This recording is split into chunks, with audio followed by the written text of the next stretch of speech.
तो दो बातें अलग अलग हो गई।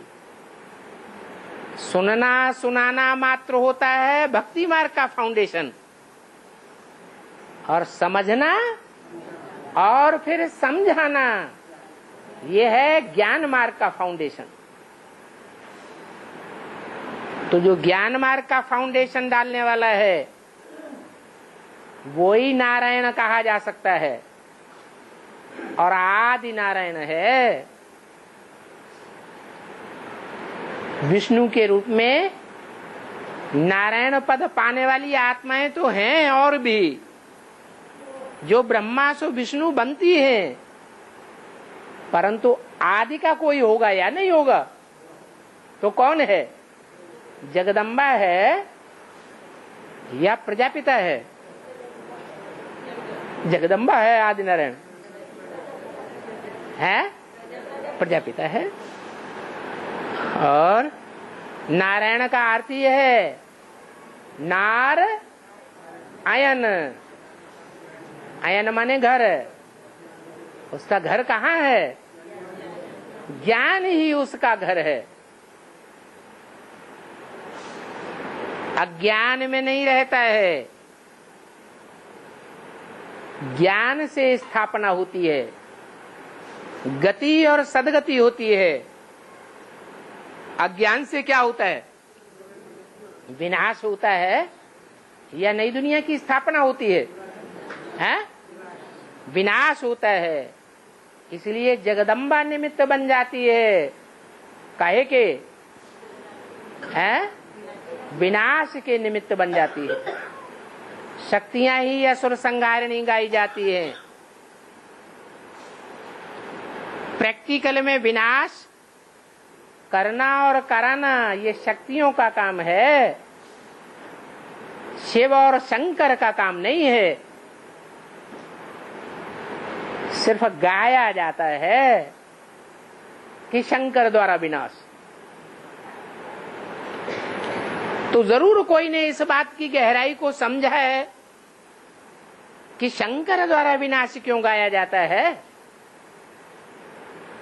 विष्णु द्वारा या ब्रह्मा द्वारा या और कोई ब्राह्मण द्वारा क्यों नहीं? क्योंकि योग बल के आधार पर ही प्रकृति का परिवर्तन हो सकता है। ज्ञान सुना करके प्रकृति का परिवर्तन नहीं हो सकता। प्रकृति बड़ी बलवान है। माया से भी जास्ती बलवान कौन है? प्रकृति बलवान है। इतनी बड़ी विश्व का विनाश प्रकृति करेगी। माया तो हिम्मत हार के भी बैठ जाती है।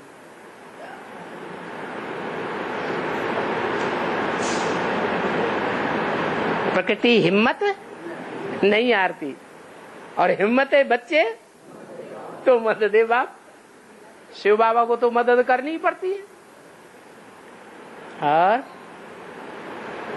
है सारी दुनिया भगवान को याद करती है, भगवान जिस अनन्य बच्चों को याद करते होंगे।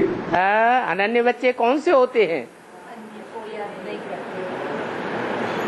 अनन्य बच्चे वो ही होते हैं जो बाप की सेवा में तन से, मन से, धन से, समय और संपर्क से आदि से ही लगे रहते हैं। ज्ञान मिला, बाप की पहचान हुई, और एक शिव बाबा, दूसरा न कोई। कोई से मोह नहीं रहता। सारे तन की ताकत, धन की ताकत, मन की ताकत, संकल्पों की ताकत, संबंधियों और संपर्कियों की ताकत, समय की शक्ति कहाँ लगाते हैं? शिव बाबा के कार्य में लगाते हैं। और बाबा आदि ब्रह्मा, आदि पुरुष, आदि माता से जन्म नहीं लेते हैं। लेते हैं जन्म, माने ब्राह्मण के रूप में जन्म लेते हैं, देवता के रूप में नहीं। और वो शिव जन्म करवाता है ना। शिव के बगैर तो कुछ है ही नहीं। और हाँ, और बाबा 33 साल ब्रह्मा के, 33 साल विष्णु के और 33 साल शंकर के, ऐसे गाय है ना। तो ब्रह्मा गायन तो नहीं है लेकिन हिसाब है। तो ब्रह्मा के तो 33 साल हो गए, हाँ, शंकर के भी हो गए, फिर अभी विष्णु को तो 33 साल बचे ही नहीं है। बचे ही नहीं है। हाँ, विष्णु आएगा। क्यों? अव्यक्तवाणी में तो कब से बोला हुआ है